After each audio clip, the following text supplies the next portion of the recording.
Police in Rivers State have arrested a man identified as Doctor for stabbing his lover Ima to death during a violent quarrel in Mile 1 Diobu, Port Harcourt on Sunday night. Report says the suspect accused Ima of infidelity, sparking an altercation that escalated fatally. Eyewitnesses told reporters that the man reached for a knife and attacked the victim, leaving her bleeding to death inside their residence on Okereke Street.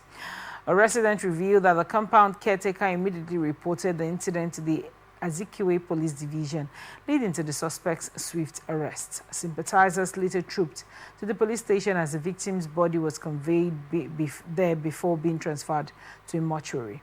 Police spokesperson Grace Ngirige Koko confirmed the killing and said Commissioner of Police Olugbenga Adepoju had ordered the case transferred to the State Criminal Investigation and Intelligence Department for further probe. Again, this morning we have a case of domestic violence that turned fatal. What are your thoughts on this report? Well, it's just another of many stories that we have heard and read, and we have even discussed on this show a couple of times. When two people who are supposed to be partners, who are supposed to be one, who are supposed to be married, get into all of this old mess and eventually leading to, well, not married, pardon me, I mean, they are still in a relationship, right? Right.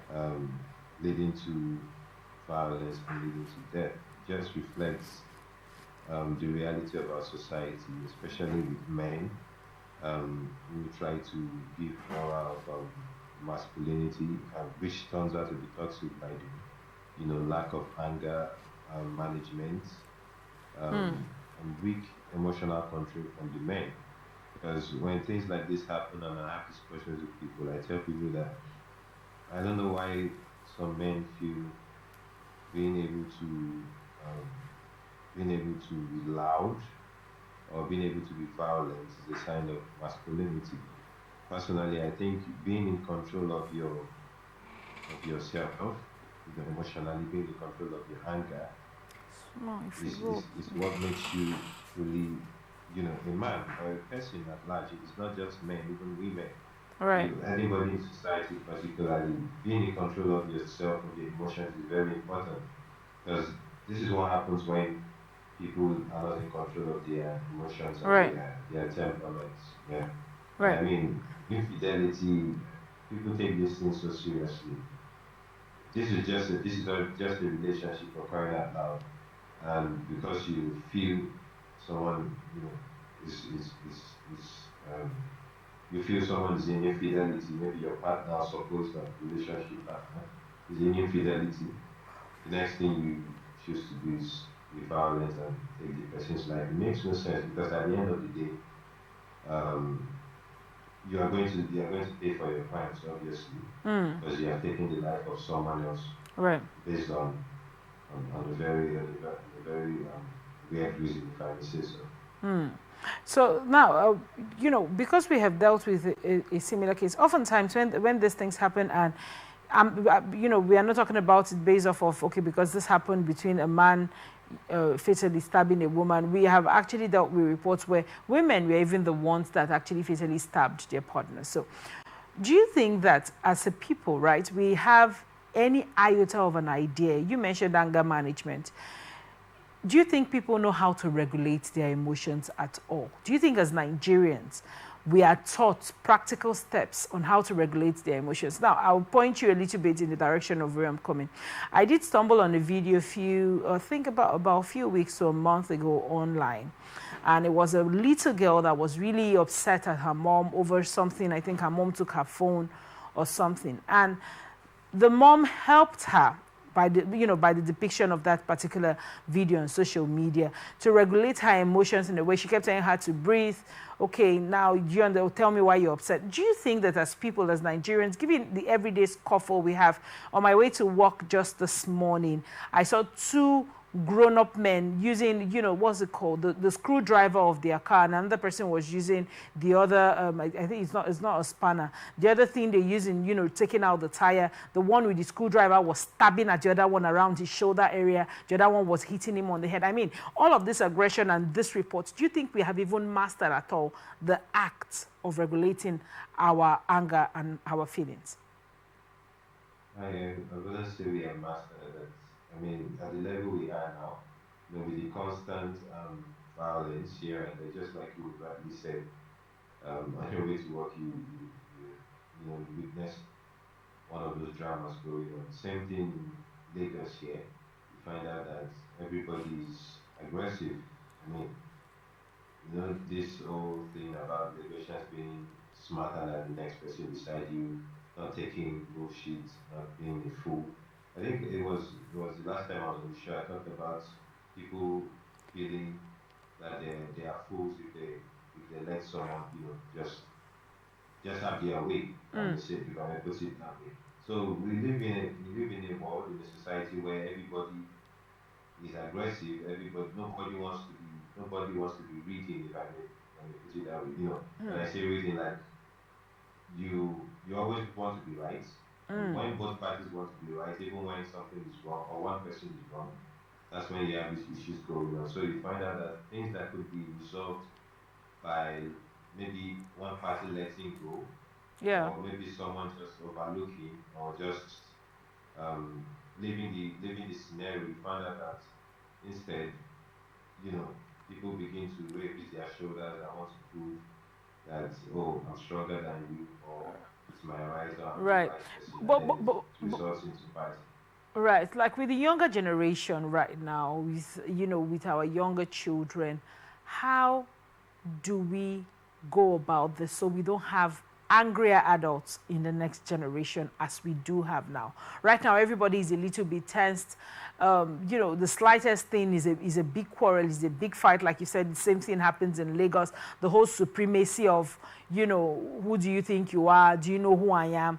How do we go about it so the younger generation, are more in touch with their self-confidence as regards walking away from disputes instead of showing, who is more supreme?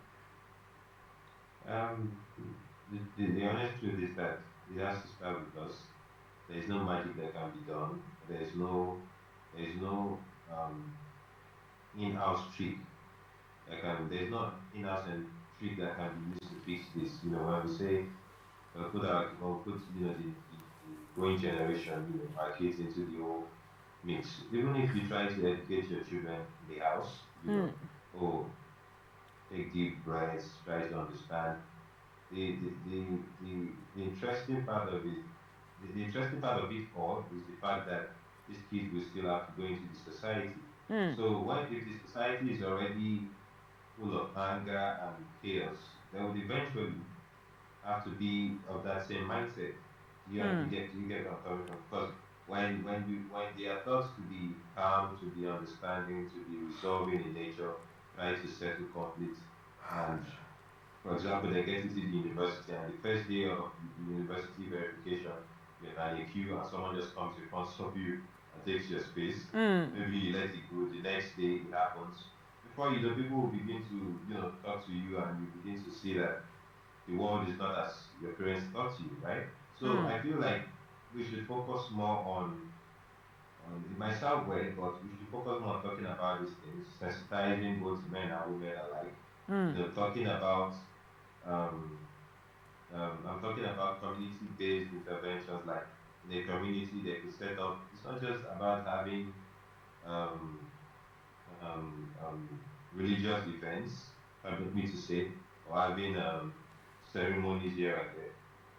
You know, I don't know if the organizations doing this, but come up with marriage counseling events that are focused on relationship marriages. Come up with anger management events. Come up with temperament sensitization and education. I mean, Right. I'm not.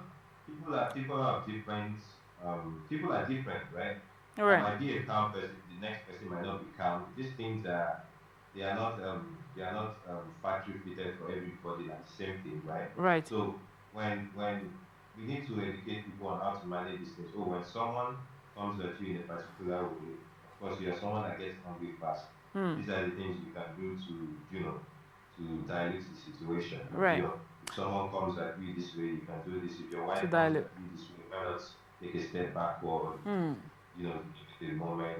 So, those kinds of education. And with time, people in society will be able to relate with themselves better, and that way what the role of the parents in the house, right? Trying to educate their kids on this would not eventually go to waste. So Right. that's my own take on anger and relationship with ourselves, basically. Right. Now let's talk a little bit about infidelity. I mean, um, if you're, you use social media often, you see that at this time we currently have a spike in people, if I say so myself, betraying their partners with other people. I mean, when you think about that, do you think that this lady would have foreseen that her possibly, allegedly having an affair with someone else would have been the end of her at the end with this her current partner? Definitely not. I'm sure she didn't see that coming. Um, the case of infidelity is, I mean, I wouldn't say it's a simple or a basic issue. I mean, for those on the receiving end, I'm sure it's very hurtful.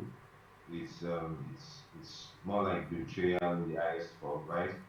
I mean, you're in a relationship with someone, probably a serious one, and then it could be either of the parties. It could be from the man or the woman, and eventually you find out this person is partaking in infidelity. Basically, it's really hurtful, and I mean, it's justified to be angry, right?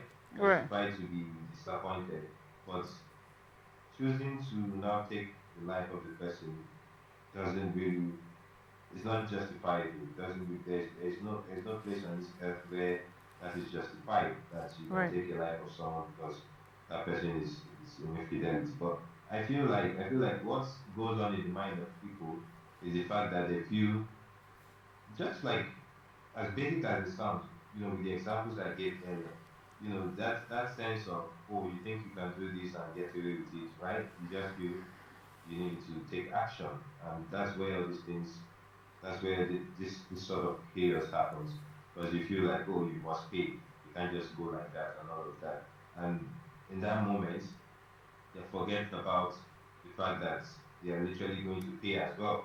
Because when you kill someone, I mean, there are laws to these things. Right. There are laws and systems to all of this.